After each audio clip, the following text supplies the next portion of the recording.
Ready to move in premium triplex villas at Bachapalli APR Projects.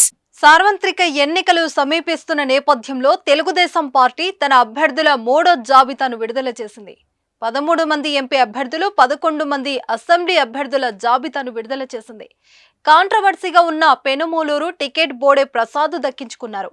మైలవరంలో వసంత కృష్ణ ప్రసాద్ కు చంద్రబాబు అవకాశం కల్పించారు. Kakinada city నుంచి వనమాడి వెంకటేశ్వరరావు, అమలాపురం ఐతాబత్తుల ఆనందరావు, ఎస్కోట కోళ్ల లలిత కుమారి, పలాస గౌతు శిరీష, శ్రీకాకుళం గొండు శంకర్, నర్సరావుపేట చెదలవడ అరవిందుబాబు, చీరాల మద్దులూరి మాలకొండయ్య, పాతపట్నం మామిడి గోవిందరావు, సర్వేపల్లిలో సోమిరెడ్డి చంద్రమోహన్ రెడ్డికి టికెట్ దక్కింది. ఎంపీ అభ్యర్థులుగా శ్రీకాకుళం నుంచి కిజరావపు రామ్మోహన్ నాయుడు, విశాఖపట్నం మోత్కుమిల్లి భరత్, అమలాపురం గంటి హరీష్ మాధుర్, ఏలూరు పుట్టా మహేష్ యాదవ్, విజయవాడ కేశినేని చిన్ని, గుంటూరు పెమ్మసాని చంద్రశేఖర్, నర్సరావుపేట శ్రీ కృష్ణ దేవరాయలు, బాపట్ల టి కృష్ణప్రసాద్, నెల్లూరు వేమిరెడ్డి ప్రభాకర్ రెడ్డి, చిత్తూరు దగ్గుముల ప్రసాదరావు, కర్నూలు బస్తిపాటి నాగరాజుకు అవకాశం కల్పించారు.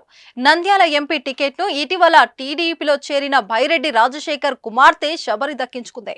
హిందూపూర్ ఎంపీగా బీజే పార్థసారథి పోటీ చేయనున్నారు. పొత్తులో భాగంగా టీడీపీ 144 అసెంబ్లీ స్థానాలు, 17 లోక్సభ సీట్లలో పోటీ చేయనుంది. తొలి విడత జాబితాలో 94, రెండో విడతలో 34 అసెంబ్లీ స్థానాల్లో అభ్యర్థులకు టీడీపీ అధిష్టానం ఖరారు చేయగా, తాజాగా 13 మంది ఎంపీ అభ్యర్థులు, 11 మంది అసెంబ్లీ అభ్యర్థుల జాబితాను విడుదల చేసింది. సుమన్ టీవీలో మీ పర్సనల్ అండ్ బిజినెస్ ప్రమోషన్స్ కోసం కింది నెంబర్కి కాంటాక్ట్ చేయండి.